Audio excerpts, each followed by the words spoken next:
Ahoy and welcome, this is Admiral. Wololo. Here with a bit of a hot take on the latest DLC announcement, Battle for Greece. I have some mixed thoughts on the subject, although to be clear this is not hating on the upcoming DLC, so much as airing concerns about the management of expectations and the as yet visible absence of more typical content. So indulge me for a few moments as I breeze through a concern held by some of the community, which I do think deserves some airtime, before moving on to what is ultimately a very optimistic and forward-thinking perspective about the DLC, for which I know many people are appropriately excited.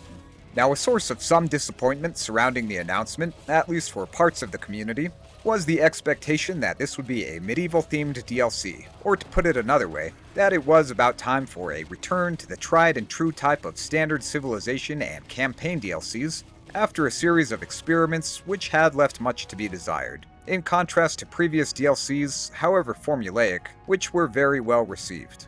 While Battle for Greece appears to be the best of the experiments by a wide margin, it is the third of the 4 recent DLCs that will be quite unorthodox. So I understand if some are unsettled from the recent roller coaster of mostly atypical content, including what is now the second Ancient World or Antiquity mode in AoE2 after Return of Rome, which is now in as awkward a position as ever. On the one hand, players weren't promised anything but one of many surprises, which this certainly is. This is blasphemy. This is madness. This is Sparta! But on the other hand, given that for nearly 24 of the last 25 years, AoE2 has been a game with an exclusively medieval focus, and with every previous DLC adding medieval content, one could be forgiven for assuming that a new major AoE2 DLC would have something to do with that core medieval period. All the more so for an anniversary, which is customarily associated with an affirmation of origins, rather than an opportunity for a plot twist or spin-off. So not having a more universal offering alongside, or before the experimental content, seems like a major missed opportunity for a return to the game's roots.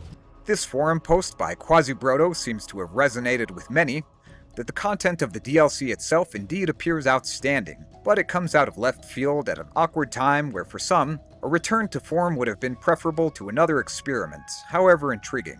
So well, like the ancient Trojans, we might not look a gift horse in the mouth, and might absolutely appreciate continued support and development of any kind.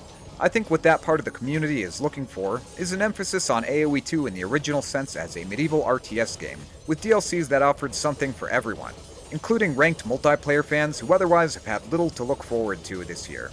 And not just a commitment to AoE2 as an expanded universe, multiverse of madness, conglomeration, or commercial vehicle for a variety of modules with shared mechanics. Of course, I'm not blind to the appeal of such an expanded platform, and in the long term, I do think this will be a very positive development that adds to rather than replaces standard AoE2 content. And the developers have reaffirmed their commitment to the continuation of traditional DLCs alongside their extensive experimentation. So there's surely more standard content cooking, but with no further information or timeframes given, it's once again an open-ended waiting game for some. That's very comforting, but I'm afraid you'll just have to wait. I hate waiting. Most fans uninterested in spin-off content, I believe, can sit this one out gracefully, but I think they're due for evidence beyond words to show that the original core theme is still a high priority. That said, I won't dwell on the negative any longer, beyond saying that for those who are not the target audience of this or of the previous DLC, a measure of disinterest or disappointment is completely normal and understandable. And I sympathize with those who feel they've been sent to the back of the line several times within the last couple years to wait for what used to be typical AoE2 content as the developers explore new frontiers.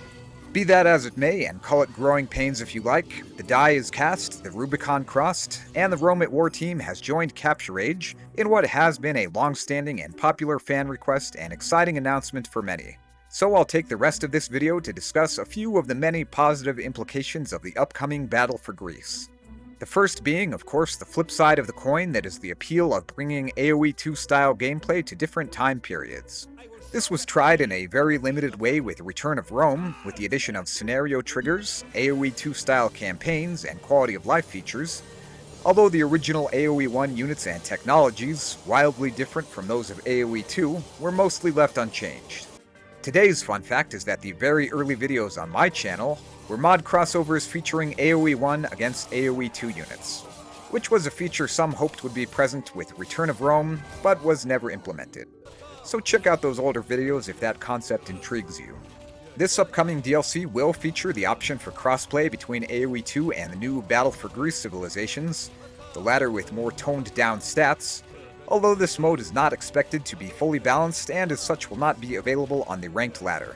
Some of you will have noticed already that aside from the graphics and locked campaign, the DLC units and civilizations are already in the dataset. Qualms about timing and communication aside, I fully appreciate the visionary quality of the decision to broaden the scope of AoE 2 while preserving distinctions between different eras, with tremendous content and monetization potential for future Chronicles editions alone.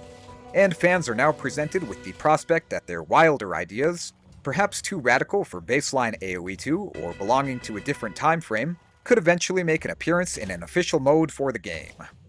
Perhaps you'd love to see new mechanics or a new civilization or two, but have to acknowledge that they fit more comfortably into a different era, or for other reasons may be a long shot to make it as a ranked civilization in AoE 2, but could absolutely be part of a new official mode. The potential for new game modes is a concept I love and have already mentioned many times on this channel, with the end of most of my What If videos asking viewers where they think the hypothetical belongs. As a main game change, a new game mode, or just as a crazy idea best left to a mod.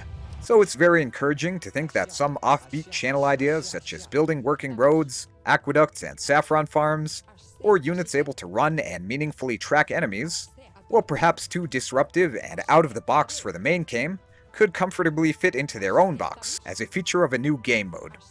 And I'm flattered and appreciative that some viewers have suggested such a thing already. Or even that famous mods of yesteryear, such as Age of Chivalry or the Portuguese Civ mod, could receive official support or contribute to new designs in ways similar to Rome at War. And I fully expect that other creatives like our friend Robbie Lava and various mod creators will appreciate the now increased possibility of official support in manifesting their own creative visions. But congratulations to the Rome at War modding team for becoming the first to cross that important threshold. I also like the idea of a sandbox or internal arena where new ideas can be tested by a greater audience than would be reached by mods alone, and with some of the most fitting and popular ideas perhaps graduating into the base game. This is certainly preferable to the all-or-nothing dichotomy of either adding unpopular changes to the base game, or never giving surprisingly good ideas a chance to shine in the first place. To wrap this up, there are many other exciting implications of this doorway to past and possibly future that will be opened in the coming battle for Greece that I'm sure we'll find out before long. While this is not the anniversary DLC I expected, I'll certainly give it a fair shake and remain wide open to the possibility that it may be something I didn't realize how much I wanted. And I am very interested in your first thoughts about this DLC, how you think it may compare to previous offerings, and whether you're very excited for it, or are in the boat waiting for more medieval content, or something else. As always, you can leave your thoughts in the comments and be sure to vote in the poll on the subject I put up in the community tab. That's all for today, and thanks for watching. This has been me presenting a poll on possible preference for prioritizing the primordial, while philosophizing on the powerfully positive practical potential of the pending Peloponnesian pack, and the praiseworthy prospect of patronage and platforming of popular player-made projects. Till next time.